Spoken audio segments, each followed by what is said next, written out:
กราบสบายดีเด้อพ่อแม่พี่น้องสบายดีป่าลุงFCทุกท่านนอนยินดีต้อนรับเข้าสู่ซ่องแม่น้องเดือนเมื่อนี่ก็ สองผัวเมียพี่น้องสู่ชีวิตอีกแล้วกำลังจะออกเดินทางพี่น้องจ้าออกเดินทางไปหาซื้อจักจันหาเยื่องจักจันเนาะเยื่องแน่ซื้อเพื่อนน้ำเนาะพ่อน้องเดือนก็ได้อันแบบตื่มกันพี่น้องเลยเอามาขายเนาะกินกำไรเล็กๆน้อยๆขายของบักใหญ่ขามบ้านขามเมืองขี่รถออกมาพี่น้องฮะกับวีดบ้านแล้วก็มีบ่าวดาวเป็นโทรมา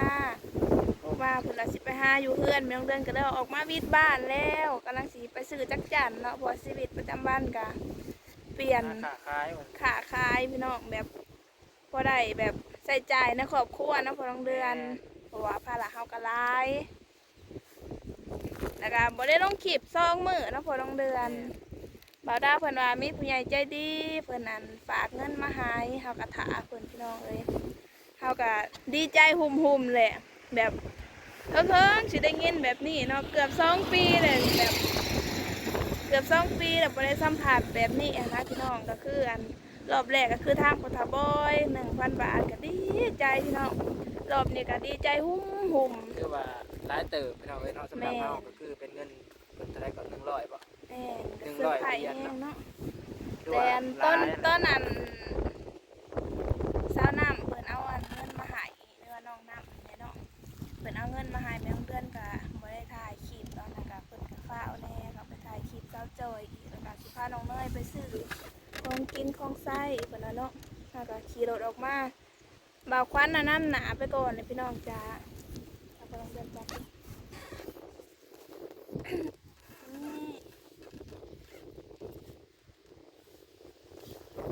กองคือมือแล้วก็กองล่มก็ล่มขนาดพี่น้องเอ้ยแต่ก็สู้ไปพี่น้องเนาะล่มก็ล่มก็ดอกกระเดียเนาะ2-3 มื้อผ่านมา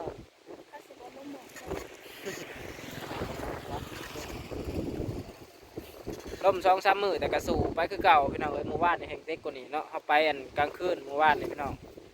ไปอันตอนค่ำเนาะโอ้ยดีใจเด้พี่น้องเอ้ย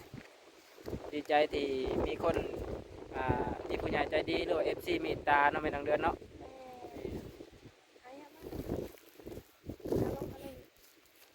นี่บ่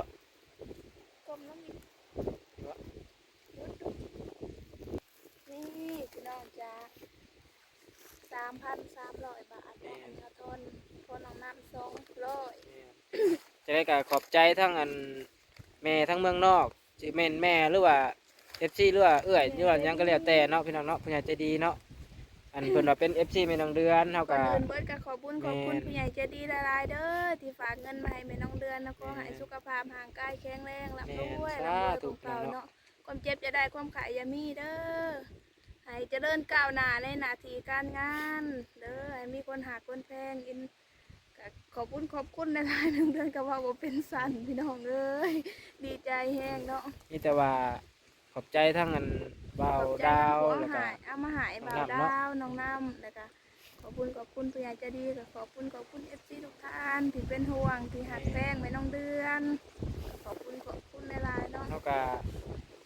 ว่าจังได๋จนตื่นเต้นเฮาก็จนหยุดพุ่นแหละพี่น้องเอ้ยเนาะบ่คิดกำลังสิไปหาเงินอยู่เนาะแต่ว่ามีบุญเนาะว่าซั่นจ้ะพี่น้องเฮาก็จอดรถพี่น้องรีวิวอันเงินที่เพิ่นฝากมาให้ว่าฮอดว่าถึงเฮาแล้วเนาะแม่นางเดือนเนาะว่าเฮาได้รับแล้วเนาะเฮาก็ดีใจแล้วเฮาก็ถ่ายขอบคุณเพิ่นนี่แหละพี่น้องผู้ใดที่เข้ามาเบิ่งมาติดตามก็ขอบคุณคือกันพี่น้องเนาะกดไลค์กดแชร์คอมเมนต์เข้ามาให้กำลังใจแม่นางเดือนคือเก่าได้พี่น้องเนาะ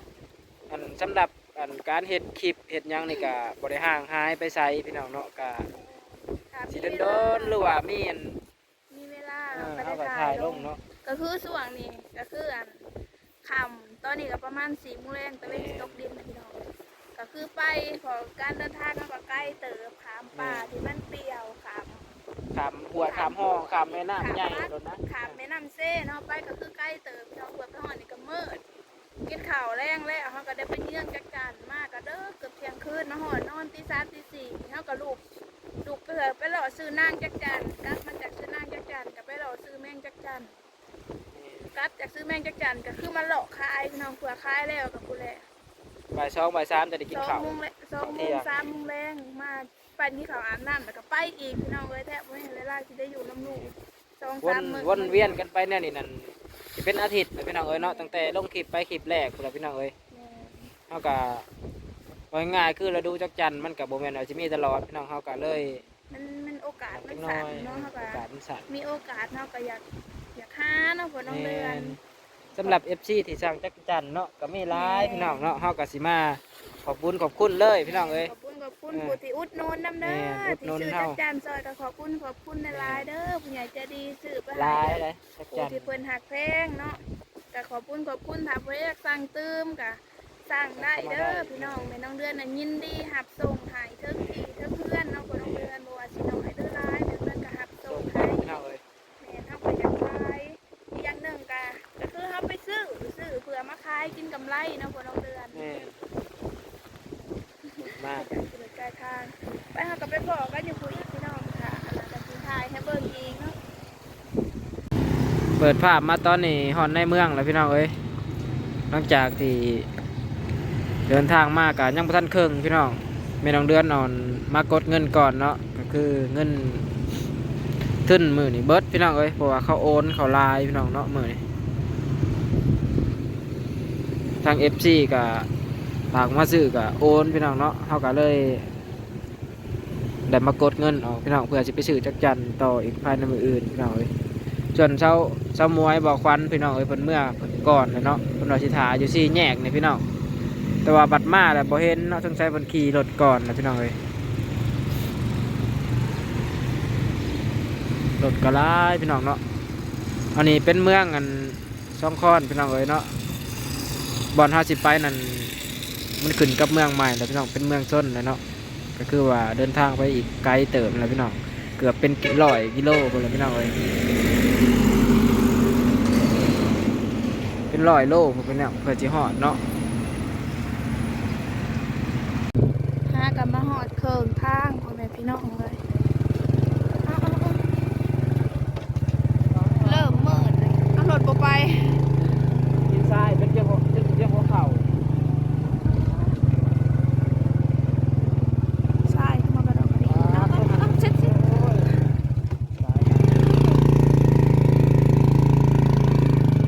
ใช่จนถ่วงดินหมดอ๋อ ทาง แก้วเนาะหุ่นเอาควันนำไปก่อนเห็นตะไคร้ริบฮะ ที่มือยังบอกว่าอยู่เนาะเอ้ยให้ประมาณนั้น9 ลักแต่ว่ามันโค้ง อากาศกายเคิงทางเลยเนี่ยบอลอันคอยท่วงแนงหน่อไม้เมื่อเช้าเด้ในต้นนาอันนี้น้ำมองต้นไม้ใหญ่เขาฮักมาแล้วมากับปลาม้วยแน่เหมือนเป็นโตคน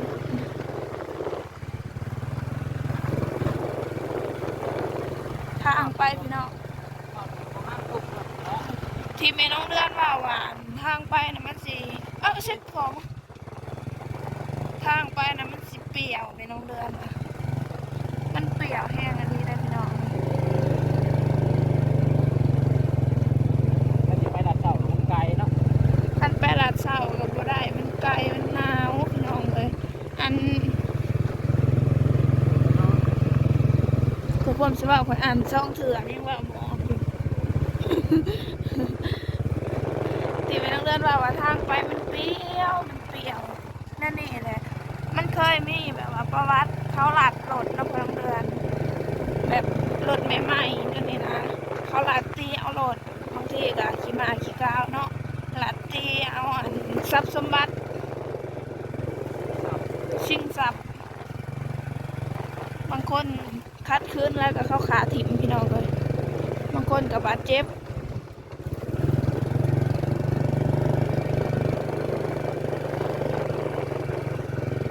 ผู้ที่เคยเที่ยวคืออันพอซ้ำไว้เราก็บอกว่าอย่ามาคำเด้อเราอะ